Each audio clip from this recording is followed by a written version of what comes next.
ವಸುದೇವಸುತಂ ದೇವಂ ಕಂಸಚಾಣೂರಮರ್ದನಂ ದೇವಕೀ ಪರಮಾನಂದಂ ಕೃಷ್ಣಂ ವಂದೇ ಜಗದ್ಗುರುಂ. ಭಗವದ್ಗೀತೆಯ 14ನೇ ಶ್ಲೋಕವನ್ನು ನೋಡ್ತಾ ಇದ್ವಿ. ಮಾತ್ರಾ ಸ್ಪರ್ಶಾಸ್ತು ಕೌಂತೆಯ ಶೀತೋಷ್ಣ ಸುಖ ದುಃಖದಾಹ. ಈವರೆಗಿನ ಭಾಗವನ್ನು ಮುಗಿಸಿದ್ವಿ. ಈಗ ಮಾತ್ರಾಹ ಅಂತಂದರೆ ಇಂದ್ರಿಯಗಳು. ಇಂದ್ರಿಯಗಳು ವಿಷಯ ವಸ್ತುಗಳ ಜೊತೆಗೆ, ವಿಷಯ ವಸ್ತುಗಳು ಅಂತಂದರೆ ಶಬ್ದ, ಸ್ಪರ್ಶ, ರೂಪ, ರಸ ಮತ್ತು ಗಂಧಗಳು. ಅವುಗಳ ಜೊತೆಗೆ ಸಂಬಂಧವನ್ನು, ಸಂಯೋಗವನ್ನು ಹೊಂದುತ್ತವೆ. ಅದರಿಂದ ಶೀತ, ಉಷ್ಣ, ಸುಖ, ದುಃಖಗಳು ಉಂಟಾಗುತ್ತೆ. ಶೀತ ಉಷ್ಣಗಳು ಅನಿಯತ ರೂಪಗಳು ಅಂತ ನೋಡಿದ್ವಿ. ಒಂದೊಂದು ಸತಿ ಶೀತ ಸುಖವನ್ನು ಕೊಡುತ್ತೆ, ಇನ್ನೊಂದು ಸತಿ ದುಃಖವನ್ನು ಕೊಡುತ್ತೆ. ಉಷ್ಣ ಕೂಡ ಕೆಲವೊಂದು ಸತಿ ಸುಖವನ್ನು ಕೊಡುತ್ತೆ, ಇನ್ನೊಂದು ಸತಿ ದುಃಖವನ್ನು ಕೊಡುತ್ತೆ. ಅದರಿಂದ ಶೀತ ಉಷ್ಣವನ್ನು ಒಂದು ಭಾಗ ಮಾಡಿದ್ದಾರೆ, ಸುಖ ದುಃಖಗಳನ್ನು ಇನ್ನೊಂದು ಭಾಗವಾಗಿ ಮಾಡಿ ತೋರಿಸಿದ್ದಾರೆ. ಸುಖ ಅಂತಂದರೆ ಸುಖವನ್ನು ತಂದುಕೊಡ್ತಕ್ಕಂತಹ ಸಂದರ್ಭಗಳು ಬಂದಾಗ ಆ ಸಂದರ್ಭ ನನಗೆ ಮತ್ತೆ ಒದಗಿ ಬರಲಿ ಅಂತ ಹೇಳಿ ನಾವು ಆಶಿಸ್ತೇವೆ. ಆದರೆ ಅಲ್ಲಿ ಉಂಟಾಗ್ತಕ್ಕಂತಹ ಒಂದು ಸಂವೇದನೆ ಯಾವಾಗಲೂ ಒಂದೇ ರೀತಿಯಲ್ಲಿರುತ್ತೆ. ಅದೇ ದುಃಖದ ಸಂದರ್ಭ ಬಂದಾಗ ಅದು ಬೇಡ ಬೇಡ ಅನಿಸುತ್ತೆ, ಮತ್ತೆ ಬರೋದು ಬೇಡ ಅನಿಸುತ್ತೆ. ಆ ರೀತಿಯ ಸಂವೇದನೆ ಕೂಡ ಒಂದೇ ರೀತಿಯಲ್ಲಿರುತ್ತೆ. ಆದ್ದರಿಂದ ಅದು ನಿಯತ ರೂಪವಾದವುಗಳು, ಒಂದೇ ರೀತಿ ಇರ್ತಕ್ಕಂಥವುಗಳು. ಹೀಗೆ ಆಚಾರ್ಯರು ಶೀತ ಉಷ್ಣ ಒಂದು ಭಾಗ, ಸುಖ ದುಃಖ ಒಂದು ಭಾಗ ಹೇಗೆ ಅನ್ನುವುದನ್ನು ತೋರಿಸಿಕೊಟ್ಟಿದ್ದಾರೆ. ಈಗ ಅವುಗಳ ಸ್ವಭಾವ ಏನಪ್ಪ ಅಂತಂದರೆ, ಶೀತ ಉಷ್ಣಗಳ, ಸುಖ ದುಃಖಗಳ ಒಂದು ಸ್ವಭಾವ ಏನು ಅನ್ನೋದನ್ನು 2ನೇ ಸಾಲಿನಲ್ಲಿ, ಅಂದರೆ ಈ ಶ್ಲೋಕದ 3ನೇ ಪಾದದಲ್ಲಿ ಹೇಳುತ್ತಾರೆ. ಆಗಮ ಪಾಯಿನಃ ಅನಿತ್ಯಾಹ ಅನಿತ್ಯಾನ್ ಅಂತ ಅರ್ಥ. ಆಗಮ ಪಾಯಿನಃ ಅನ್ನೋದಕ್ಕೆ ಆಚಾರ್ಯರು ಹೇಳ್ತಾರೆ ಆಗಮಾಪಾಯಶೀಲಾಹ ಅಂತ ಹೇಳಿ. ಅವು ಬಂದು ಹೋಗ್ತಕ್ಕಂಥವುಗಳು, ಯಾವತ್ತೂ ಅವುಗಳು ಇರೋದಿಲ್ಲ. ಇದನ್ನೇ ಶ್ರೀಮಾತೆ ಶಾರದಾ ದೇವಿಯವರು ಬಹಳ ಸುಲಭವಾಗಿ ತಿಳಿಸ್ಕೊಡ್ತಾರೆ. ಒಂದು ಸೇತುವೆ ಮೇಲೆ ನಾವು ನಿಂತ್ಕೊಂಡಿದ್ದರೆ ಕೆಳಗಡೆ ನದಿ ಹರಿತಾ ಇರುತ್ತೆ, ಒಂದು ಕಡೆಯಿಂದ ನೀರು ಬರುತ್ತೆ, ಸೇತುವೆಗೆ ಕೆಳಗೆ ಸ್ವಲ್ಪ ಕಾಲ ಹರಿಯುತ್ತೆ, ಮತ್ತು ಈ ಕಡೆ ಹೊರಟೋಗ್ಬಿಡುತ್ತೆ. ಅದೇ ರೀತಿ ನಾವು ಜೀವನದಲ್ಲಿ ಸುಖ ಬಂತು ಅಂತಂದರೆ ಸ್ವಲ್ಪ ಹೊತ್ತು ಇರುತ್ತೆ, ಆಮೇಲೆ ಹೊರಟೋಗ್ಬಿಡುತ್ತೆ. ಅಯ್ಯೋ ದುಃಖ ಬಂತಲ್ಲ ಅಂದರೆ ಅದು ಕೂಡ ಸ್ವಲ್ಪ ಹೊತ್ತಿರುತ್ತೆ, ಆಮೇಲೆ ಹೋಗ್ಬಿಡುತ್ತೆ. ಹೀಗೆ ಈ ಮಾತ್ರ ಸ್ಪರ್ಶ ಮುಂತಾದವುಗಳು, ಅವುಗಳಿಂದ ಬರ್ತಕ್ಕಂತಹ ಶೀತ ಉಷ್ಣ ಸುಖ ದುಃಖಗಳು ಎಲ್ಲವೂ ಕೂಡ ಅನಿತ್ಯಾಹ, ಬಂದು ಹೋದವುಗಳಾಗಿರೋದ್ರಿಂದ ಅವುಗಳು ಅನಿತ್ಯವಾದವುಗಳು. ಆಗಮಾಪಾಯಿನಃ ಅನಿತ್ಯಾಹ. ಅದರಿಂದ ಬಂದು ಹೋದವುಗಳಾಗಿರೋದ್ರಿಂದಲೇ ಅವುಗಳು ಯಾವತ್ತೂ ನಿತ್ಯವಾದದ್ದಲ್ಲ. ಅದನ್ನು ಜೀವನದಲ್ಲಿ ತಿಳ್ಕೊಳ್ಬೇಕಪ್ಪ ಅಂತ ಅರ್ಜುನನಿಗೆ ಕೃಷ್ಣ ಹೇಳ್ತಾ ಇದ್ದಾನೆ. ಅದಕ್ಕೇನು ಮಾಡಬೇಕು ನಾನು ಅಂತ ಕೇಳಿದ್ರೆ ಅರ್ಜುನ ಪರಮಾತ್ಮ ಹೇಳ್ತಾನೆ, ತಾನ್ ತಿತಿಕ್ಷಸ್ವ ಭಾರತ, ಅದನ್ನು ಸಹಿಸಿಕೊಳ್ಬೇಕಪ್ಪ. ಆಚಾರ್ಯರು ಹೇಳ್ತಾರೆ ಪ್ರಸಹಸ್ವ, ಸಹಿಸಿಕೊಳ್ಳಬೇಕು ಅಂತ ಅರ್ಥ. ಸಹಿಸಿಕೊಳ್ಳುವುದು ಅಂದ್ರೇನು ಅದನ್ನು ಕೂಡ ಆಚಾರ್ಯರು ನಮ್ಗೆ ಹೇಳ್ಕೊಡ್ತಾರೆ. ತೇಷು ಹರ್ಷಂ ವಿಷಾದಂ ವಾ ಮಾ ಕಾರ್ಷೀಹಿ ಇತ್ಯರ್ಥ. ಅಂದರೆ ಸುಖ ಬಂದಾಗ ವಿಪರೀತ ಕುಣಿದಾಡೋದು ಹರ್ಷ, ದುಃಖ ಬಂದಾಗ ವಿಷಾದ ಮುಖರಾಗಿ, ಕಳಪೆ ಮುಖರಾಗಿ ಇರ್ತಕ್ಕಂಥದ್ದು. ಅಂದರೆ ಹಿಗ್ಗನ್ನಾಗಲಿ ಕುಗ್ಗನ್ನಾಗಲಿ ತೋರಿಸಬೇಡ. ಸಮ ಸ್ಥಿತಿಯನ್ನು ಬೆಳೆಸ್ಕೊಳ್ಳೋದಕ್ಕೆ ಪ್ರಯತ್ನ ಪಡು, ಸಹಿಸಿಕೊಳ್ಳೋದಕ್ಕೆ ಪ್ರಯತ್ನ ಪಡು ಅಂತ ಕೃಷ್ಣ ಅರ್ಜುನನಿಗೆ ಹೇಳ್ತಾ ಇದ್ದಾನೆ. ಈಗ ಮುಂದಿನ ಶ್ಲೋಕಕ್ಕೆ ಹೋಗೋಕ್ಕೆ ಮೊದಲು ಶೀತೋಷ್ಣಾದಿಗಳನ್ನು ಸಹಿಸಿಕೊಂಡ್ರೆ ನಮಗಾಗ್ತಕ್ಕಂಥ ಉಪಯೋಗ ಏನು? ಶೀತೋಷ್ಣಾದೀನ್ ಸಹತಃ ಕಿಂ ಸ್ಯಾತ್? ಇದಕ್ಕೆ ಉತ್ತರವಾಗಿ ಮುಂದಿನ ಶ್ಲೋಕ ಇದೆ ಅಂತ ಆಚಾರ್ಯರು ಹೇಳ್ತಾರೆ. ಮುಂದಿನ ಶ್ಲೋಕ 15ನೇ ಶ್ಲೋಕ. ಯಂ ಹಿ ನ ವ್ಯಥಯಂತ್ಯೇತಿ ಪುರುಷಂ ಪುರುಷರ್ಷಭ ಸಮದುಃಖ ಸುಖಂ ಧೀರಂ ಸೋಮೃತತ್ವಾಯ ಕಲ್ಪತೆ. ಮೊದಲನೇ ಪಾದವನ್ನು ನೋಡೋದಾದರೆ ಯಂ ಹಿ ನ ವ್ಯಥಯಂತಿ ಏತೆ. ಯಂ ಹಿ ಪುರುಷಂ, ಯಾವ ಪುರುಷನನ್ನು ಸುಖ ದುಃಖಗಳು ಸಮದುಃಖ ಸುಖಂ, ಯಾವ ಪುರುಷನು ಹೇಗಿರಬೇಕವನು, ಸಮೇ ಸುಖ ದುಃಖೇ ಯಸ್ಯ, ಇದು 2ನೇ ಲೈನಲ್ಲಿ ಬರುತ್ತೆ. ಸಮದುಃಖ ಸುಖಂ ಧೀರಂ ಏತೆ ನ ವ್ಯಥಯಂತಿ ಅಂತ ಅರ್ಥ ಮಾಡ್ಕೋಬೇಕು. ಸಮದುಃಖಗಳು ಅಂತಂದರೆ ಸಮೇ ಸುಖ ದುಃಖೇ ಯಸ್ಯ, ಸುಖ ದುಃಖಗಳಲ್ಲಿ ಸಮನಾಗಿರ್ತಕ್ಕಂಥವನು ಅವನನ್ನೇ ಇಲ್ಲಿ ಸಮದುಃಖ ಸುಖ ಅಂತ ಕರೆದಿದ್ದಾರೆ. ಅವನನ್ನು ಅಂಥೇಳಿ ಸಮದುಃಖ ಸುಖಂ ಅಂತ ಕರೆದಿದ್ದಾರೆ.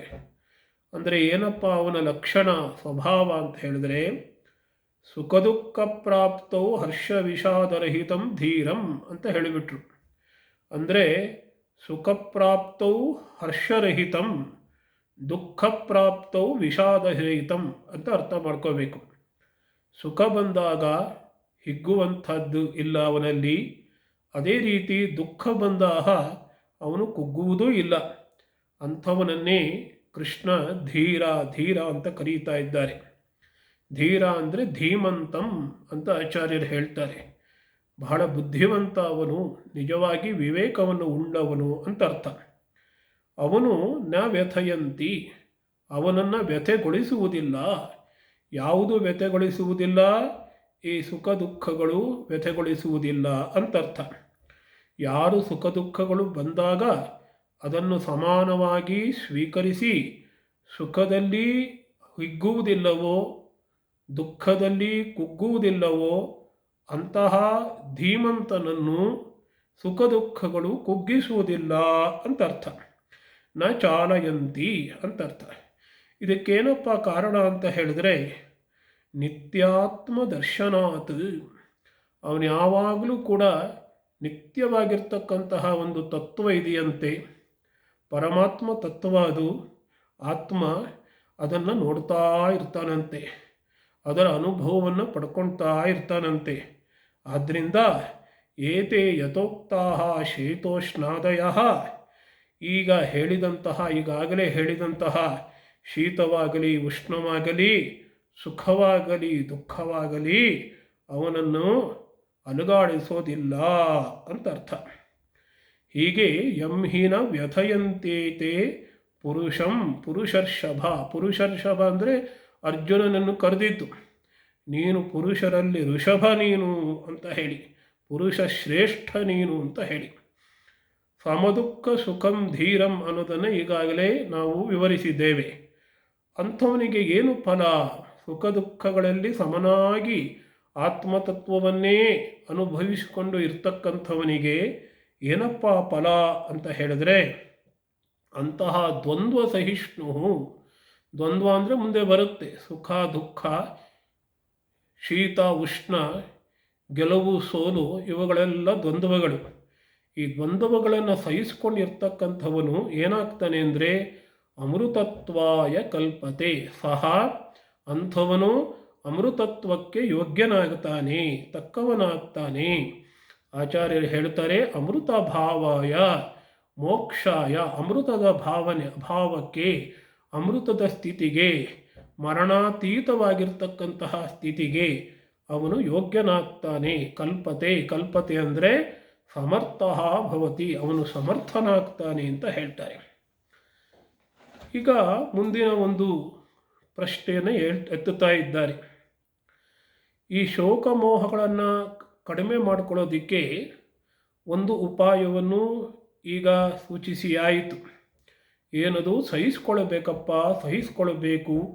ತಾನ್ ತಿತಿಕ್ಷಸ್ವ ಭಾರತ ಅಂತ ಹೇಳಿ ಕೃಷ್ಣ ಆಜ್ಞೆಯನ್ನು ನೀಡಿದ್ದಾನೆ. ಇತಶ್ಚ ಶೋಕಮೋಹಂ ಅಕೃತ್ವ ಶೀತೋಷ್ಣಾದಿ ಸಹನಂ ಯುಕ್ತಂ. ಯಾಕಪ್ಪ ನೀನು ಶೀತೋಷ್ಣಾದಿಗಳನ್ನು ಸಹಿಸಿಕೊಳ್ಬೇಕು ಅಂದರೆ ಅದಕ್ಕೆ ಒಂದು ಕಾರಣವನ್ನು ಕೊಟ್ಟರು.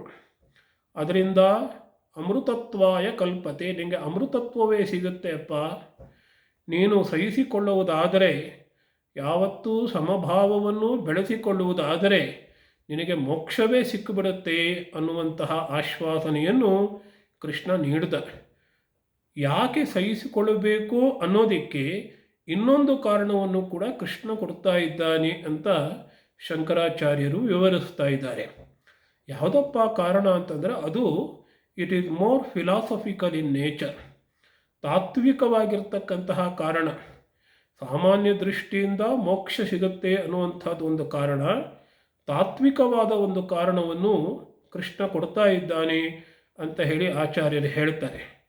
ಯಾವುದಪ್ಪ ಆ ತಾತ್ವಿಕವಾದ ಕಾರಣ ಅಂತ ಹೇಳಿದರೆ 16ನೇ ಶ್ಲೋಕವನ್ನು ನೋಡೋಣ. ನಾಸತೋ ವಿದ್ಯತೆ ಭಾವಃ ನಾಭಾವೋ ವಿದ್ಯತೆ ಸತಃ ಉಭಯೋರಪಿ ದೃಷ್ಟಃ ಅಂತಃ ತು ಅನಯೋಹೋ ತತ್ವದರ್ಶಿಭಿಃ ಅಂತ ಹೇಳ್ತಾರೆ. ಒಂದೊಂದೇ ಪಾದವನ್ನು ನಾವು ನೋಡ್ತಾ ಹೋಗೋಣ. ನ ಅಸತಃ ವಿದ್ಯತೆ ಭಾವಃ. ಆಚಾರ್ಯರು ಹೇಳ್ತಾರೆ ನ ಅಸತಃ. ಅಸತಃ ಅಂತಂದರೆ ಇಲ್ಲದೇ ಇರ್ತಕ್ಕಂಥದ್ದು, ಅಸತ್ಯವಾದ ವಸ್ತು. ಇಲ್ಲದೇ ಇರ್ತಕ್ಕಂಥದ್ದು ಅಂದರೆ ಅದ್ವೈತದ ಪ್ರಕಾರ ಆತ್ಮವನ್ನು ಬಿಟ್ಟು ಬೇರೆ ಯಾವುದೂ ಇಲ್ಲ. ನಮಗೆ ತೋರಿಸಿಕೊಳ್ಳುವುದೆಲ್ಲ ಇರುತ್ತೆ ಅಂತೇನಿಲ್ಲ. ಹಗ್ಗದಲ್ಲಿ ಹಾವು ಕಾಣಿಸ್ಕೊಂಡ್ರೆ ಹಾವು ಇದೆ ಅಂತೇನಲ್ಲ, ತೋರ್ಕೊಳ್ಬೋದು, ಆದರೆ ಇದೆ ಅಂತೇನು ಅರ್ಥ ಅಲ್ಲ. ಅದಕ್ಕೆ ಆಚಾರ್ಯರು ನೇರವಾಗಿ ಹೇಳ್ಬಿಡ್ತಾ ಇದ್ದಾರೆ, ಇಲ್ಲದೇ ಇರ್ತಕ್ಕಂಥದ್ದು ಅಂದರೆ ಶೀತೋಷ್ಣಾದಿಗಳು, ಸುಖ ದುಃಖಗಳು ಅಂತ ಹೇಳಿಬಿಟ್ರು. ಮಿಥ್ಯೆ ಅವುಗಳು. ಇರ್ತಕ್ಕಂಥದ್ದು ಆತ್ಮಸ್ವರೂಪ ಒಂದೇ. ನಮಗೆ ಉಂಟಾಗ್ತಕ್ಕಂತಹ ಶೀತ ಉಷ್ಣ ಸುಖ ದುಃಖಗಳು ಖಂಡಿತವಾಗಲೂ ಇಲ್ಲದೇ ಇರತಕ್ಕಂಥವುಗಳು, ಅಸತ್ಯವಾದವುಗಳು ಅಂತ ಹೇಳಿಬಿಟ್ರು. ಅವು ಇಲ್ಲದೇ ಇರತಕ್ಕಂತಹ ಪದಾರ್ಥಗಳಿಗೆ ಒಂದು ಸ್ವಭಾವ ಇದೆ. ಅವುಗಳಿಗೆ ಯಾವತ್ತೂ ಒಂದು ಕಾರಣ ಅಂತ ಇರುತ್ತೆ. ಸಕಾರಣಸ್ಯ ಅಂತನ್ಬಿಟ್ರು. ಇಲ್ಲೊಂದು ತಮಾಷೆ ಏನಪ್ಪ ಅಂತಂದರೆ, ನಾವು ಮಡಕೆ ಅಂತೇವಿ. ಮಡಕೆಗೆ ಕಾರಣ ಏನೋ ಮಣ್ಣು. ಮಡಕೆ ಏನೋ ನಿಜವಾಗ್ಲೂ ಮಣ್ಣೇ. ಅದು ಮಡಕೆ ಅನ್ನೋ ವಸ್ತುನೇ ಇಲ್ಲ, ನಿಜವಾಗಿ ಇರ್ತಕ್ಕಂಥದ್ದು ಬರೀ ಮಣ್ಣೆ. ಮಡಕೆಗೆ ಯಾವುದು ಕಾರಣವಾಗಿರುತ್ತೋ ಆ ಮಣ್ಣೆ ಮಡಿಕೆಯ ರೂಪದಲ್ಲಿ ಕಾಣಿಸ್ಕೊಳ್ಳುತ್ತಷ್ಟೆ. ಮಡಕೆಗೆ ಒಂದು ಅಸ್ತಿತ್ವ ಅನ್ನುವಂಥದ್ದು ಇಲ್ಲವೇ ಇಲ್ಲ ಮಣ್ಣು ಬಿಟ್ಟರೆ. ಅದೇ ರೀತಿ ಶೀತ ಉಷ್ಣಾದಿಗಳಿಗೆ ಅವುಗಳಿಗೆ ಒಂದು ಕಾರಣ ಅನ್ನುವಂಥದ್ದು ಇದೆಯಲ್ಲ, ಆದ್ದರಿಂದ ಅವಳಿಗೆ ಅಸ್ತಿತ್ವವೇ ಇಲ್ಲ. ನ ವಿದ್ಯತೆ ನಾಸ್ತಿ ಭಾವ. ಭಾವ ಅಂದರೆ ಭವನಂ ಅಂತ ಹೇಳಿದರು. ಭವನಂ ಅಂದರೆ ಅಸ್ತಿತ್ವ ಅಂತ ಹೇಳಿದ್ರು, ಇರ್ತಕ್ಕಂಥದ್ದು. ಇಂಗ್ಲೀಷ್ನಲ್ಲಿ ಹೇಳೋದಾದರೆ ಪಾಸಿಟಿವಿಟಿ, ಎಕ್ಸಿಸ್ಟೆನ್ಸ್ ಅನ್ನುವಂಥದ್ದೇ ಇಲ್ಲ ಅವಕ್ಕೆ. ನಹಿ ಶೀತೋಷ್ಣಾದಿ ಸಕಾರಣಂ. ಈ ಕಾರಣವುಳ್ಳಂತಹ ಶೀತ ಉಷ್ಣಾದಿಗಳನ್ನು ಯಾವುದೇ ಪ್ರಮಾಣದಲ್ಲಿ ಯಾವುದೇ ಒಂದು ರೀತಿಯಲ್ಲಿ ನೋಡುವುದಾದರೂ ಕೂಡ ಪರೀಕ್ಷಿಸಿ ನೋಡಬೇಕು. ನಮ್ಮ ಥರ ಸುಮ್ಮನೆ ಮಡಿಕೆ ಅದು ಇದು ಅಂಥೇಳಿ ವ್ಯವಹಾರ ಮಾಡೋದಲ್ಲ. ತಾತ್ವಿಕವಾಗಿ ಪರೀಕ್ಷಿಸಿ ನೋಡಿದಾಗ ಪ್ರಮಾಣೈ ನಿರೂಪ್ಯಮಾಣಂ ಅಂತ ಹೇಳಿದರು. ಪ್ರತ್ಯಕ್ಷ, ಅನುಮಾನ, ಆಗಮ ಅಂದರೆ ಶಾಸ್ತ್ರ. ಇಂತಹ ಪ್ರಮಾಣಗಳಿಂದ ಪರೀಕ್ಷಿಸಿ ನೋಡಿದಾಗ, ಅದೇ ಉದಾಹರಣೆ ತೆಗೆದುಕೊಂಡ್ರೆ, ಈ ಮಡಿಕೆ ಏನು ಅಂತ ಹೇಳಿ ಸೂಕ್ಷ್ಮವಾಗಿ ಪರೀಕ್ಷಿಸಿ ನೋಡಿದಾಗ ಏನಾಗುತ್ತೆ, ನಮಗೆ ಮಡಿಕೆ ಅನ್ನುವಂಥದ್ದು ಮಣ್ಣು ಬಿಟ್ಟರೆ ಬೇರೆ ಅಲ್ಲ ಅಂತ ಗೊತ್ತಾಗತ್ತೆ.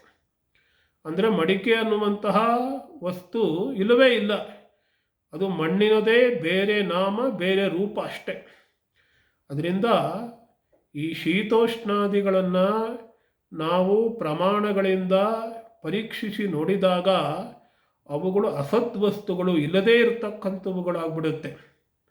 ಯಾಕಂದರೆ ಅವುಗಳು ಬರೀ ವಿಕಾರಗಳು. ಮಣ್ಣಿನ ವಿಕಾರ ಮಡಕೆ, ಅದೇ ರೀತಿ ಶೀತೋಷ್ಣಾದಿಗಳು ಕೂಡ ವಿಕಾರಗಳು ಅಷ್ಟೇ, ಬಂದು ಹೋಗ್ತಕ್ಕಂಥವುಗಳು, ಮಾರ್ಪಾಡಾಗುವಂಥವುಗಳು, ಯಾವುದೂ ನಿತ್ಯವಾಗಿರ್ತಕ್ಕಂಥವುಗಳಲ್ಲ. ವಿಕಾರ ಆಗಿರೋದ್ರಿಂದ ಅವುಗಳು ಯಾವತ್ತೂ ಒಂದೇ ರೀತಿ ಇರೋದಿಲ್ಲ. ಆಚಾರ್ಯರು ಹೇಳುತ್ತಾರೆ, ವಿಕಾರಶ್ಚ ವ್ಯಭಿಚರತಿ ಅಂತ ಅಂದ್ಬಿಟ್ರು. ಈಗ ನಾನು ಹೇಳಿದ ಉದಾಹರಣೆನೇ ಅವರು ಹೇಳುತ್ತಾರೆ. ಯಥಾ ಘಟಾದಿ ಸಂಸ್ಥಾನಂ ಚಕ್ಷುಷಾ ನಿರೂಪ್ಯಮಾಣಂ. ಈ ಘಟದ ಒಂದು ರೂಪ, ಸಂಸ್ಥಾನ ಅಂದರೆ ರೂಪಾಪ, ಆಕಾರ ಅಂತ ಅಂದ್ಕೊಳ್ಳೋಣ. ಘಟದ ರೂಪವನ್ನು ನಾವು ಪರೀಕ್ಷಿಸಿ ಮಾಡಿ ನೋಡಬೇಕೀಗ. ಯಾವುದ್ರ ಮೂಲಕ? ಚಕ್ಷುಷಾ ನಿರೂಪ್ಯಮಾಣಂ. ಚಕ್ಷುಷು, ಕಣ್ಣಿಂದ ನಾವು ಬಹಳ ಸೂಕ್ಷ್ಮವಾಗಿ ಪರೀಕ್ಷೆ ಮಾಡಿ ನೋಡೋದಾದರೆ ಮೃದ್ವ್ಯತಿರೇಕೇಣ ಅನುಪಲಬ್ಧೇ. ಅಲ್ಲಿ ಮಣ್ಣು ಬಿಟ್ಟು ಬೇರೆ ಏನೂ ಇಲ್ಲ. ಅಲ್ಲಿ ಮಣ್ಣು ಅಂದರೆ ಮಡಕೆ, ಮಡಕೆ ಅಂದರೆ ಮಣ್ಣು. ಘಟದ ಆಕಾರವನ್ನು ಸೂಕ್ಷ್ಮವಾಗಿ ಕಣ್ಣಿನಿಂದ ಪರೀಕ್ಷಿಸಿ ನೋಡಿದಾಗ ನಮಗೆ ಅಲ್ಲಿ ಮಣ್ಣು ಬಿಟ್ಟು ಬೇರೆ ಏನೇನೂ ಕಾಣೋದಿಲ್ಲ ಅಂತ ಅರ್ಥ. ಅದೇ ರೀತಿ ಜಗತ್ತಿನಲ್ಲಿ ಮಾರ್ಪಾಡಾಗ್ತಕ್ಕಂತಹ ಯಾವ್ಯಾವುದು ಇದೆ, ತಥಾ ಸರ್ವೋ ವಿಕಾರ, ಅವುಗಳಿಗೆ ಎಲ್ಲದಕ್ಕೂ ಒಂದು ಕಾರಣ ಅಂತ ಇರುತ್ತೆ. ಆ ಕಾರಣವನ್ನು ಬಿಟ್ಟು ಅವುಗಳು ಸಿಗೋದೇ ಇಲ್ಲ. ಅವುಗಳಿಗೆ ನಿಜವಾದ ಸ್ವರೂಪ ಅನ್ನುವಂಥದ್ದೇ ಇಲ್ಲ. ಇಲ್ಲಿ ಸುಖ ದುಃಖ ಮತ್ತು ಶೀತ ಉಷ್ಣಾದಿಗಳಿಗೆ ಕಾರಣ ಯಾವುದು ಅಂತ ನಾವು ಹೊರಟ್ರೆ ತನ್ಮಾತ್ರೆಗಳು, ಪ್ರಕೃತಿ, ಇವುಗಳೇ ಕಾರಣ. ಅವುಗಳನ್ನು ಬಿಟ್ಟರೆ ಇವುಗಳಿಗೆ ರೂಪವೇ ಇಲ್ಲ. ಅದು ಕಡೆಯಲ್ಲಿ ಎಲ್ಲದಕ್ಕೂ ಕಾರಣ ಪರಬ್ರಹ್ಮ ಅಂತಲೇ ಆಚಾರ್ಯರು ಮುಂದೆ ಹೇಳ್ತಾರೆ. ಕಾರಣ ವ್ಯತಿರೇಕೇಣ ಅನುಪಲಬ್ಧೇಹೇ.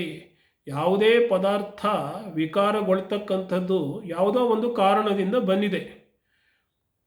ಮಡಕೆ ಮಣ್ಣಿನಿಂದ ಬಂದ ಹಾಗೆ, ಅದನ್ನು ಬಿಟ್ಟರೆ ಬೇರೆ ಸ್ವರೂಪನೇ ಇಲ್ಲ, ಅದಕ್ಕೆ ಅಸ್ತಿತ್ವವೇ ಇಲ್ಲ. ಅದೇ ರೀತಿ ಜನ್ಮ ಪ್ರಧ್ವಂಸಾಭ್ಯಾಂ ಪ್ರಾಕ್ ಊರ್ಧ್ವಂ ಚ ಅನುಪಲಬ್ಧೇಹೇ. ಆಚಾರ್ಯರ ವಾದ ಏನಪ್ಪ ಅಂತಂದರೆ, ಶೀತ ಬರೋದಕ್ಕಿಂತ ಮುಂಚೆ ಎಲ್ಲಿತ್ತೋ ಜನ್ಮ, ಶೀತ ಹುಟ್ಟುತ್ತೋ ಅಥವಾ ದುಃಖ ಹುಟ್ಟುತ್ತೋ ಬಂತೋ, ಮುಂಚೆ ಎಲ್ಲಿತ್ತದೋ? ಇರಲಿಲ್ಲ. ದುಃಖ ನಾಶ ಆಯಿತು, ದುಃಖ ಹೋಯಿತು, ಕಾಯಿಲೆ ಬಂದಿತ್ತು, ದುಃಖ ಬಂತು, ಅದು ಹೋಯಿತು, ಅದಾದಮೇಲೆ ಎಲ್ಲಿ ಹೋಗುತ್ತೆ ಅಂದರೆ ಜನ್ಮ ಪ್ರಾಕ್ ಪ್ರಧ್ವಂಸಾತು ಊರ್ಧ್ವಂ. ಜನ್ಮಾತು ಪ್ರಾಕ್, ಅದು ಹುಟ್ಟೋದಕ್ಕೆ ಮುಂಚೆ ಇರಲಿಲ್ಲ, ಅದು ನಾಶ ಆದಮೇಲೆ ಇರೋದಿಲ್ಲ. ಅದನ್ನೇ ಆಚಾರ್ಯರು ಹೇಳ್ತಾ ಇದ್ದಾರೆ ಇಲ್ಲಿ, ಜನ್ಮ ಪ್ರಧ್ವಂಸಾಭ್ಯಾಂ ಪ್ರಾಕ್ ಊರ್ಧ್ವಂ ಚ ಅನುಪಲಬ್ಧೇಹೇ. ಅದೇ ಮಣ್ಣು ಮತ್ತು ಮಡಿಕೆಯ ಉದಾಹರಣೆಯನ್ನೇ ಕೊಡ್ತಾ ಇದ್ದಾರೆ. ಮೃದಾದಿ ಕಾರಣಸ್ಯ ಚ ತತ್ ಕಾರಣ ವ್ಯತಿರೇಕೇಣ ಅನುಪಲಬ್ಧೇಹೇ. ಮಡಿಕೆ ಅನ್ನೋದೇನು ನಿಜವಾಗಲೋ ಅದಕ್ಕೆ ಕಾರಣವಾದ ಮಣ್ಣಲ್ಲದೆ ಬೇರೆ ಏನೂ ಇಲ್ಲ.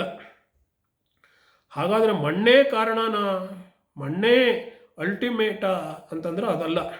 ಮಣ್ಣು ಏನೋ, ಮಣ್ಣಿಗೂ ಏನೋ ಕಾರಣ ಇರುತ್ತೆ, ಅದಕ್ಕೂ ಇನ್ನೊಂದು ಕಾರಣ ಇರುತ್ತೆ. ಆ ರೀತಿ ಹಾಗೆ ಅದರ ಹಿಂದೆ ಇರ್ತಕ್ಕಂಥ ಕಾರಣ ಅಂತ ಹುಡ್ಕೊಂಡು ಹೋದರೆ ಎಲ್ಲದಕ್ಕೂ ಮೂಲ ಕಾರಣವಾದದ್ದು ಪರಬ್ರಹ್ಮವೇ ಅಂತ ಹೇಳ್ತೀವಿ. ಅಂದರೆ ವ್ಯಾವಹಾರಿಕವಾಗಿ ನಾವು ಕಾರಣದಿಂದ ಕಾರ್ಯ ಉಂಟಾಗುತ್ತೆ, ಮಣ್ಣಿನಿಂದ ಮಡಿಕೆ ಉಂಟಾಗುತ್ತೆ, ನೂಲಿನಿಂದ ಬಟ್ಟೆ ಉಂಟಾಗುತ್ತೆ, ಆ ರೀತಿ ಎಲ್ಲ ಒಪ್ಕೊಂಡಿದ್ದೇವೆ. ಆದರೆ ಆತ್ಯಂತಿಕವಾಗಿ ಎಲ್ಲದಕ್ಕೂ ಕಾರಣವಾಗಿರ್ತಕ್ಕಂಥದ್ದು ಪರಬ್ರಹ್ಮ. ಉಳಿದೆಲ್ಲದೂ ಕೂಡ ಅದಕ್ಕೆ ಸತ್ವ ಇಲ್ಲದೇ ಇರತಕ್ಕಂಥದ್ದು ಅಸತ್ಯ ವಸ್ತುಗಳೇ ಆಗಿವೆ. ಆದ್ದರಿಂದ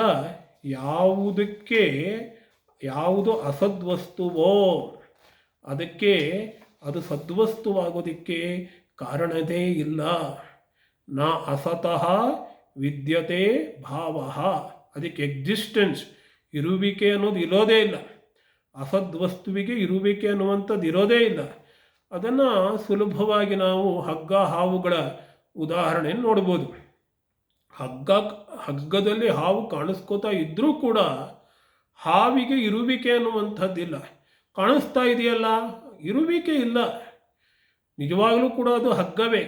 ಅದೇ ರೀತಿ ವಿಕಾರವಾಗ್ತಕ್ಕಂತಹ ಮಾರ್ಪಡ್ತಕ್ಕಂತಹ ಈ ಜಗತ್ತಿನ ಯಾವುದೇ ಸಂಗತಿಗಳಿರ್ಬೋದು, ಸುಖ ದುಃಖಗಳಿರ್ಬೋದು, ಶೋಕ ಇರಬಹುದು, ಅದೇ ರೀತಿ ಶೀತ ಉಷ್ಣಗಳಿರಬಹುದು, ಯಾವುದಕ್ಕೂ ಕೂಡ ಅಸ್ತಿತ್ವ ಅನ್ನುವಂಥದ್ದು ಇಲ್ಲ ಅನ್ನೋದನ್ನು ಕೃಷ್ಣ ಈ ಮೊದಲನೇ ಪಾದದಲ್ಲಿ ಸ್ಪಷ್ಟಪಡಿಸ್ತಾ ಇದ್ದಾನೆ ಅಂತ ಆಚಾರ್ಯರು ಬಹಳ ತಾತ್ವಿಕವಾಗಿರ್ತಕ್ಕಂತಹ ವಿಶ್ಲೇಷಣೆಯನ್ನು ಮಾಡ್ತಾರೆ. ಈಗ ಎರಡನೇದು, ನ ಅಭಾವ ವಿದ್ಯತೆ ಸತಃ. ಈಗ ಒಂದು ಸದ್ವಸ್ತು ಇದೆ ಅಂತ ಇಟ್ಕೊಳ್ಳೋಣ. ಸದ್ವಸ್ತು ಯಾವುದು ನಮ್ಮಲ್ಲಿ? ಆತ್ಮ. ಆತ್ಮನಿಗೇನಾದರೂ ಅಭಾವ ಬರುತ್ತಾ? ದೇಹಕ್ಕೆ ಅಭಾವ ಬರುತ್ತೆ. ದೇಹಕ್ಕೆ ಯಾಕೆ ಅಭಾವ ಬರುತ್ತೆ ಅಂದರೆ ಅದು ಮಾರ್ಪಾಡಾಗುವಂಥದ್ದು. ಮಾರ್ಪಾಡಾಗೋದ್ರಿಂದ ಅದು ಅಸದ್ವಸ್ತು. ಅದು ಹುಟ್ಟೋದಕ್ಕಿಂತ ಮುಂಚೆ ಇರಲಿಲ್ಲ, ನಾಶವಾದರೆ ಇರೋದಿಲ್ಲ. ಆದ್ದರಿಂದ ಈಗಲೂ ಕೂಡ ಅದು ಬರೀ ತೋರುವಿಕೆ ಅಷ್ಟೇ, ಖಂಡಿತವಾಗಲೂ ಇಲ್ಲ ಅದು. ಸೊ ಅದಕ್ಕೆ ನಾಶ ಉಂಟಾಗತ್ತೆ. ಆದರೆ ಇರುವುದು ಅಂದರೆ ಅಲ್ಲಿ ಸದ್ವಸ್ತು. ತಸ್ಮಾತ್ ದೇಹಾದೇಹೆ ದ್ವಂದ್ವಸ್ಯ ಚ ಸಕಾರಣಸ್ಯ ಅಸತಃ ನ ವಿದ್ಯತೆ ಭಾವ. ಅದನ್ನೇ ಹೇಳ್ತಾರೆ ಅವರು. ದೇಹ ಮುಂತಾದವುಗಳು ದ್ವಂದ್ವಗಳಪ್ಪ. ದ್ವಂದ್ವ ಅಂದರೆ ಎರಡು ಮುಖಗಳು ಇರ್ತಕ್ಕಂಥದ್ದು, ಸುಖ ದುಃಖ ಮುಂತಾದಂಥವುಗಳು. ದೇಹಾದಿಗಳು, ದೇಹವಿರ್ಬೋದು, ಆಮೇಲೆ ನಿಮ್ಮ ಶೀತ ಉಷ್ಣ ಸುಖ ದುಃಖಗಳು ಯಾವುದೇ ಇರ್ಬೋದು, ಅವುಗಳೆಲ್ಲದಕ್ಕೂ ಕಾರಣಗಳಿರೋದ್ರಿಂದ ಅದು ಅಸದ್ವಸ್ತುಗಳು. ಅಸದ್ವಸ್ತುಗಳಿಗೆ ಅಸ್ತಿತ್ವವನ್ನು ಹೇಳೋದಕ್ಕಾಗೋದಿಲ್ಲ. ಅದರಿಂದ ಅವುಗಳ ಬಗ್ಗೆ ನಾವು ಯಾವುದೇ ಚಿಂತನೆ ಮಾಡೋ ಅವಶ್ಯಕತೆ ಇಲ್ಲ. ಅಯ್ಯೋ ದೇಹ ಹೋಗ್ಬಿಡ್ತು ಅನ್ನೋ ಚಿಂತೆ ಮಾಡೋದಕ್ಕಾಗೋದೇ ಇಲ್ಲ. ಇವತ್ತು ಹೋಗದಿದ್ರೆ ಇನ್ನೊಂದು 10 ವರ್ಷ ಆದಮೇಲೆ ಹೋಗುತ್ತೆ. 10 ವರ್ಷ ಆಗದೇ ಇದ್ದರೆ ಇನ್ನು 20 ವರ್ಷ ಆದಮೇಲೆ ಹೋಗಬೇಕದು. ಆದರೆ ಸತಶ್ಚ ಆತ್ಮನಃ ಅಭಾವ ಅವಿದ್ಯಮಾನತ ನ ವಿದ್ಯತೆ. ಇದು ಬಹಳ ಮುಖ್ಯವಾಗಿರ್ತಕ್ಕಂಥ. ನಾವು ಸದ್ವಸ್ತು ಯಾವುದು ಅಂತ ಕಂಡುಹಿಡಿಬೇಕಂತೆ. ಇಲ್ಲಿ ಸದ್ವಸ್ತು ಯಾವುದು? ಆತ್ಮ. ಆತ್ಮ ಅನ್ನುವಂಥದ್ದು ಮಾತ್ರವೇ ಸದ್ವಸ್ತು. ಅದನ್ನೇ ನಿಜವಾದ ವಸ್ತು ಅಂತ ಕರೆದಿದ್ದಾರೆ ಅದ್ವೈತ ವೇದಾಂತದಲ್ಲಿ. ಅದಕ್ಕೇನಾದರೂ ಅಭಾವ ಬರುತ್ತೋ, ನಾನು ಅನ್ನುವುದಕ್ಕೇನೋ ಅಭಾವ ಬರುತ್ತೋ, ಅದಕ್ಕೆ ಅಭಾವ ಬರೋದೇ ಇಲ್ಲ. ಇಲ್ಲದೆ ಇರುವಿಕೆ ಅನ್ನೋದು ಅದಕ್ಕೆ ಉಂಟಾಗೋದೇ ಇಲ್ಲ. ಸರ್ವತ್ರ ಅವ್ಯಭಿಚಾರಾತ್ ಇತಿ ಅವೋಚಾಮ. ಅದು ಯಾವಾಗಲೂ ಕೂಡ ಇದ್ದೇ ಇರುತ್ತೆ. ಅದು ಇಲ್ಲವಾಗುವುದು ಅನ್ನುವಂಥದ್ದು ಅದಕ್ಕಿಲ್ಲವೇ ಇಲ್ಲ. ಇದೇ ತತ್ವ ಅಂತ ಕಲಿಸ್ಕೊಳ್ಳುತ್ತದೆ. ಇದೇ ಆತ್ಮನಾತ್ಮನೋಹೋ ಸದಸತೋಹೋ ಉಭಯೋರಪಿ ದೃಷ್ಟ. ಹೀಗೆ ಸತ್ತು ಯಾವುದು ಅಸತ್ತು ಯಾವುದು ಅಂತ ಸರಿಯಾಗಿ ನಿರ್ಣಯ ಮಾಡಿರುವಂಥವನು. ಅದನ್ನೇ 2ನೇ ಸಾಲಿನಲ್ಲಿ ಹೇಳಿದ್ದಾರೆ. ಉಭಯೋರಪಿ ದೃಷ್ಟ ಅಂತ ಹೇಳಿದ್ದಾರೆ. ಉಭಯೋರಪಿ ಅಂದರೆ ಎರಡನ್ನೂ ಕೂಡ ನೋಡಿರುವಂಥವನು. ಅವನಿಗೆ ಗೊತ್ತಾಗಿದೆ. ಏನು ಗೊತ್ತಾಗಿದೆ? ಅವನೊಂದು ನಿರ್ಣಯವನ್ನು ಮಾಡ್ತಾನಂತೆ. ಎರಡನ್ನೂ ಪರೀಕ್ಷಿಸಿ ನೋಡಿ, ಯಾವ ಎರಡನ್ನು? ಸದ್ವಸ್ತುವನ್ನು ಪರೀಕ್ಷಿಸಿ ನೋಡ್ತಾನೆ, ಅದಕ್ಕೆ ಯಾವತ್ತೂ ಅಭಾವ ಇಲ್ಲ ಅಂತ ಕಂಡುಕೊಳ್ತಾನೆ. ಅಸದ್ವಸ್ತುವನ್ನು ಪರೀಕ್ಷಿಸಿ ನೋಡ್ತಾನೆ, ಅದಕ್ಕೆ ಭಾವವೇ ಇಲ್ಲ, ಇರುವಿಕೆ ಅನ್ನುವಂಥದ್ದೇ ಇಲ್ಲ ಅಂತ ಕಂಡುಕೊಳ್ತಾನೆ. ಸದ್ವಸ್ತು ಅಂದರೆ ಕೇವಲ ಆತ್ಮ, ಅಸದ್ವಸ್ತು ಅಂದರೆ ಆತ್ಮನಿಗೆ ಹೊರತಾಗಿರ್ತಕ್ಕಂತಹ ಎಲ್ಲ ಅನಾತ್ಮ ಪದಾರ್ಥಗಳು. ಎಲ್ಲವನ್ನೂ ಕೂಡ ಪರೀಕ್ಷಿಸಿ ನೋಡ್ತಾನಂತೆ. ಕೊನೆಗೆ ಅಂತಹ ಅನ್ನುವ ನಿರ್ಣಯಕ್ಕೆ ಬರ್ತಾನಂತೆ. ಏನು ನಿರ್ಣಯಕ್ಕೆ ಬರ್ತಾನೆ ಅಂದರೆ ತಮಾಷೆಯಾಗಿರ್ತಕ್ಕಂತಹ ನಿರ್ಣಯ ಅದು. ಸತ್ ಸದೇವ, ಅಸತ್ ಅಸದೇವ. ಸತ್ತು ಸತ್ತೇ ಆಗಿದೆ. ಸತ್ತು ಅಂದರೆ ಕನ್ನಡ ಸತ್ತು ಅಲ್ಲ. ಸದ್ವಸ್ತು ಯಾವತ್ತೂ ಇರುತ್ತಂತೆ, ಅಸದ್ವಸ್ತು ಯಾವತ್ತೂ ಇರೋದೇ ಇಲ್ಲವಂತೆ. ಇಲ್ಲದೇ ಇರತಕ್ಕಂತಹ ವಸ್ತುವೇ ಅಸದ್ವಸ್ತು, ಯಾವತ್ತೂ ಇರ್ತಕ್ಕಂತಹ ವಸ್ತು ಅದು ಸದ್ವಸ್ತು ಅನ್ನುವಂತಹ ನಿರ್ಣಯಕ್ಕೆ ಬರ್ತಾನಂತೆ. ಹೀಗೆ ಸದ್ ಮತ್ತು ಅಸದ್ವಸ್ತುಗಳಲ್ಲಿ ಪರೀಕ್ಷೆ ಮಾಡಿ ಒಂದು ನಿರ್ಣಯ ಅಂತ ಅಂದರೆ ನಿರ್ಣಯಕ್ಕೆ ಬರ್ತಾರಂತೆ. ಇಲ್ಲಿ ಬಹುವಚನವನ್ನು ಹೇಳಿದ್ದಾರೆ. ಯಾರಪ್ಪ ಆ ರೀತಿ ಬರ್ತಾರೆ? ಅನಯೋಹೋ ಯಥೋಕ್ತಯೋಹೋ ತತ್ವದರ್ಶಿಭಿ, ತತ್ವದರ್ಶಿಗಳು ಅಂತ ಹೇಳ್ತಾರೆ.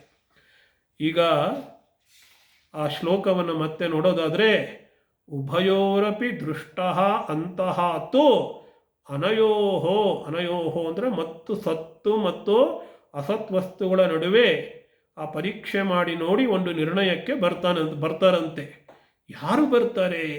ತತ್ವದರ್ಶಿಭಿಹಿ, ತತ್ವದರ್ಶಿಭಿಹಿ ತತ್ವದರ್ಶಿಭಿಹಿ ದೃಷ್ಟ, ನಿರ್ಣಯ ದೃಷ್ಟ. ಆ ನಿರ್ಣಯ ಅನ್ನುವಂಥದ್ದು, ಕನ್ಕ್ಲೂಷನ್ ಅನ್ನುವಂಥದ್ದು, ಸರಿಯಾದ ಒಂದು ದೃಷ್ಟಿ ಅನ್ನುವಂಥದ್ದು ಅವರಿಗೆ ಉಂಟಾಗತ್ತೆ ಅಂತ ಅರ್ಥ ಮಾಡ್ಕೋಬೇಕು. ಅಂತಹ ದೃಷ್ಟ, ಆ ನಿರ್ಣಯ ಅನ್ನುವಂಥದ್ದು ಅವರಿಗೆ ಕಂಡು ಬರುತ್ತೆ ಅನ್ನೋ ರೀತಿಯಲ್ಲಿ ಅರ್ಥ ಮಾಡ್ಕೋಬೇಕು. ಯಾರಿಗೆ ಕಂಡು ಬರುತ್ತೆ ಅಂದರೆ ತತ್ವದರ್ಶಿಗಳಿಗೆ ಕಂಡು ಬರುತ್ತೆ. ತತ್ವದರ್ಶಿಗಳು ಅನ್ನೋದನ್ನು ಕೂಡ ಬಿಡಿಸಿ ಬಿಡಿಸಿ ಬಿಡಿಸಿ ಶಂಕರಾಚಾರ್ಯರೇ ಹೇಳ್ತಾರೆ. ತತ್ತಿತಿ ಸರ್ವನಾಮ, ಕನ್ನಡದಲ್ಲೂ ಕೂಡ ಅವನು, ಅವಳು, ಅದು ಇದೆಲ್ಲ ಸರ್ವನಾಮಗಳು.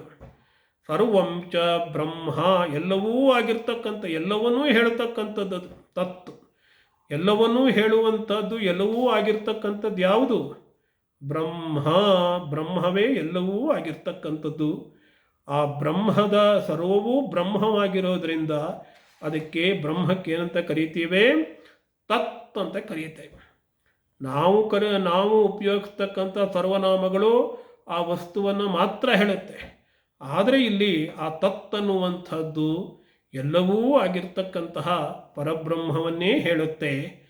ತದ್ಭಾವ ತತ್ವಂ, ಆ ಬ್ರಹ್ಮವರು ಆಗಿರ್ತಕ್ಕಂತಹ ಭಾವ, ಅದರ ಸ್ವರೂಪ, ಅದನ್ನು ಯಾವುದರಲ್ಲಿ ಹೇಳ್ತೇವೆ? ತತ್ವ ಅಂತ ಹೇಳ್ತೇವೆ. ಘಟದ ರೂಪವಾಗಿದ್ದರೆ ಆ ಘಟವಾಗಿರ್ತಕ್ಕಂತಹ ಗುಣವನ್ನು ಏನು ಹೇಳ್ತೇವೆ? ಘಟತ್ವ ಅಂತ ಹೇಳ್ತೇವೆ. ಪಟತ್ವ ಅಂತ ಘಟತ ಅಥವಾ ಘಟತ್ವ, ಪಟತ್ವ ಅಂತೆಲ್ಲ ಹೇಳ್ತೇವೆ. ಆದರೆ ಬ್ರಹ್ಮವಾಗಿರ್ತಕ್ಕಂತಹ ಸ್ಥಿತಿನ, ಬ್ರಹ್ಮ ಅಂದರೆ ತತ್ ಅಂತ ಹೇಳೋದ್ರಿಂದ ಆ ಬ್ರಹ್ಮದ ಸ್ಥಿತಿಯನ್ನು, ಬ್ರಹ್ಮವಾಗಿರ್ತಕ್ಕಂತಹ ಭಾವವನ್ನು ತತ್ವ ಅಂತ ಕರೀತಾರಂತೆ. ಅದಕ್ಕೂ ಆಚಾರ್ಯರು ಹೇಳ್ತಾರೆ, ಬ್ರಹ್ಮಣಃ ಯಾಥಾತ್ಮ್ಯಂ, ಬ್ರಹ್ಮದ ನಿಜವಾದ ಸ್ಥಿತಿ ಯಾವುದಪ್ಪ ಅಂತಂದರೆ ಅದನ್ನು ತತ್ವ ಎನ್ನುವಂತಹ ಪದದಲ್ಲಿ ನಿರ್ದೇಶಿಸಲಾಗಿದೆ ಅಂತ ಅರ್ಥ. ತತ್ವ ಅಂದರೆ ಏನು? ಇಲ್ಲಿ ಬ್ರಹ್ಮದ ನಿಜವಾದ ಸ್ವರೂಪ. ತತ್ ದ್ರಷ್ಟಂ ಶೀಲಂ ಯೇಷಾಂ ತೇ ತತ್ವದರ್ಶಿನಃ, ಅದನ್ನು ಅರಿತುಕೊಳ್ಳುವಂತಹ, ನೋಡುವಂತಹ ಒಂದು ಗುಣವನ್ನು ಹೊಂದಿದವರು ಅವರು ತತ್ವದರ್ಶಿಗಳು.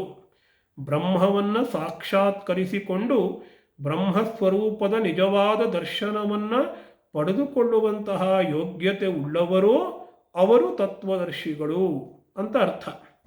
ತೈಹಿ ತತ್ವದರ್ಶಿಭಿಹಿ, ಅವರಿಂದ ಈ ಯಾವುದು ಸತ್ತು ಯಾವುದು ಅಸತ್ತು ಈ ಎರಡರ ಬಗೆಗಿನ ಒಂದು ನಿರ್ಣಯ ಪರೀಕ್ಷಿಸಿ ನೋಡಿ ನಿರ್ಣಯ ಮಾಡತಕ್ಕಂಥದ್ದು ಅವರಿಗೆ ಮಾತ್ರವೇ ಸಾಧ್ಯವಾಗುತ್ತೆ ಅಂತ ಆಚಾರ್ಯರು ಹೇಳ್ತಾರೆ.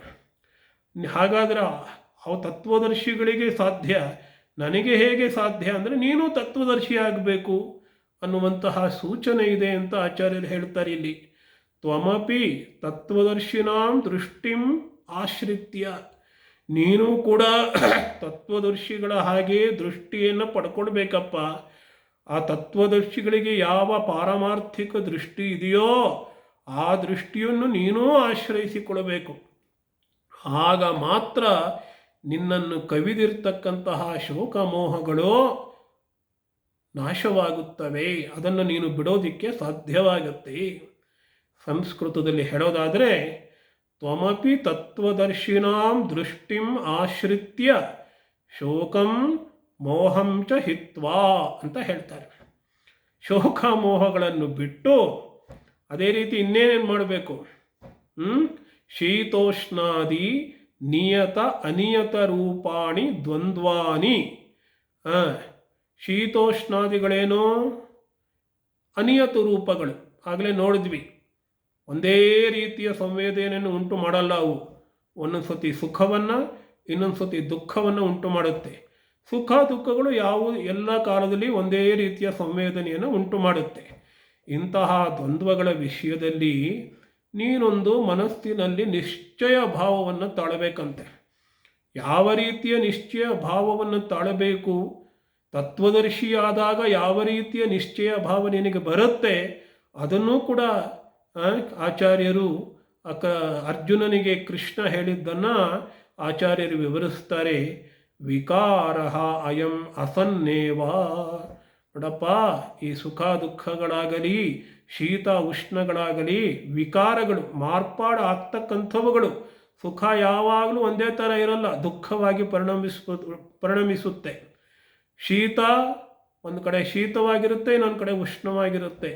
ಆದ್ದರಿಂದ ವಿಕಾರಗಳಾದ್ದರಿಂದ ಅಸನ್ನೇವ ಅಸದ್ವಸ್ತುಗಳವೆಲ್ಲ. ಹೇಗಪ್ಪ ಅಂದರೆ ಮರೀಚಿ ಜಲವತು ಮಿಥ್ಯಾವ ಭಾಸತೆ. ಯಾವುದನ್ನು ನಾವು ಕನ್ನಡದಲ್ಲಿ ಬಿಸಿಲು ಗುದುರೆ ಅಂತ ಕರೆಯುತ್ತೇವೆ. ಮರಳು ಇರುತ್ತೆ, ಆ ಮರಳಿನಲ್ಲಿ ನೀರು ಕಾಣಿಸ್ಕೊಳ್ಳುತ್ತೆ. ನೀರು ನೀರು ಅಂತ ಹೋಗ್ತೇವೆ, ಅಲ್ಲಿ ನಮಗೆ ಕಾಣಸಿಗ್ತಕ್ಕಂಥದ್ದು ಮರಳು ಅಷ್ಟೇ. ಆದ್ದರಿಂದ ಯಾವುದೇ ವಿಕಾರಗಳು ಜಗತ್ತು ಇರ್ತಕ್ಕಂಥದ್ದೇ ವಿಕಾರಗಳಿಂದ ಕೂಡಿರುವಂಥದ್ದು. ಆದ್ದರಿಂದ ಎಲ್ಲೆಲ್ಲಿ ವಿಕಾರಗಳಿವೆಯೋ ಅದೆಲ್ಲವೂ ಅಸದ್ವಸ್ತುಗಳು. ವಿಕಾರ ಇಲ್ಲದೇ ಇರತಕ್ಕಂಥದ್ದು, ವಿಕಾರರಹಿತವಾಗಿರ್ತಕ್ಕಂತಹ ಆತ್ಮವಸ್ತು ಮಾತ್ರವೇ ಸದ್ವಸ್ತು. ಎಲ್ಲ ವಿಕಾರಗಳಿದೆಯಲ್ಲಪ್ಪ ಅರ್ಜುನ, ಶೀತೋಷ್ಣಾದಿಗಳು ಸುಖ ದುಃಖಗಳು ಎಲ್ಲ ಅವೆಲ್ಲ ಮರೀಚಿ ಜಲವತು ಬಿಸಿಲು ಕುದುರೆಯಲ್ಲಿರ್ತಕ್ಕಂತಹ ನೀರಿನ ಹಾಗೆ ಮಿಥ್ಯಾವ ಭಾಸತೆ ಹುಸಿಯಾಗಿ ತೋರುತ್ತವೆ, ಸುಳ್ಳಾಗಿ ತೋರುತ್ತಾ ಇದೆ ಅಂತ ಹೇಳಿ ಮನಸ್ಸಿನಲ್ಲಿ ನಿಶ್ಚಯ ಮಾಡ್ಕೋಬೇಕಂತೆ. ಅರ್ಜುನ, ನೀನಿನ್ನೂ ಕೂಡ ತತ್ವದರ್ಶಿ ಆಗಿಲ್ಲ, ಆದರೆ ಈಗಲೇ ನೀನು ತತ್ವದರ್ಶಿ ಒಂದು ಭಾವನೆಯನ್ನು ಇಟ್ಕೊಂಡಿರ್ತಾರೆ, ಅಂತಹ ಭಾವನೆಯನ್ನು ಈಗಲೇ ತಳಿಬೇಕಾಗತ್ತಪ್ಪ. ನೀನೂ ಒಬ್ಬ ತತ್ವದರ್ಶಿ ಆಗಬೇಕಪ್ಪ ಅಂತ ಹೇಳಿ ಭಗವಂತ ಉಪದೇಶವನ್ನು ಮಾಡ್ತಾ ಇದ್ದಾರೆ. ಇದೇ ತಿತಿಕ್ಷಸ್ವ ಸಹನೆ ಅನ್ನುವುದರ ನಿಜವಾದ ಅರ್ಥ. ಇತಿ ಮನಸ್ಸಿ ನಿಶ್ಚಿತ್ಯ ತಿತಿಕ್ಷಸ್ವ. ಹೀಗೆ ಮನಸ್ಸಿನಲ್ಲಿ ನಿಶ್ಚಯಿಸಿಕೊಂಡು ಸುಖ ದುಃಖಗಳನ್ನು ಅದೇ ರೀತಿ ಶೀತೋಷ್ಣಗಳನ್ನು ಸಹಿಸಿಕೋ ಅಂತ ಈ ಶ್ಲೋಕದ ಅಭಿಪ್ರಾಯ, ಇತ್ಯಭಿಪ್ರಾಯ ಅಂತ ಹೇಳಿ ಆಚಾರ್ಯರು ಹೇಳಿ ಬಹಳ ಸೊಗಸಾಗಿ ಈ ಅತ್ಯಂತ ಮಹತ್ವವಾಗಿರ್ತಕ್ಕಂತಹ ಶ್ಲೋಕಕ್ಕೆ ತಮ್ಮ ಅರ್ಥವನ್ನು ಬರೀತಾ ಇದ್ದಾರೆ. ಓಂ ಶಾಂತಿ ಶಾಂತಿ ಶಾಂತಿ. ಹರಿ ಓಂ ತತ್ಸತ್. ಶ್ರೀರಾಮಕೃಷ್ಣಾರ್ಪಣಮಸ್ತು.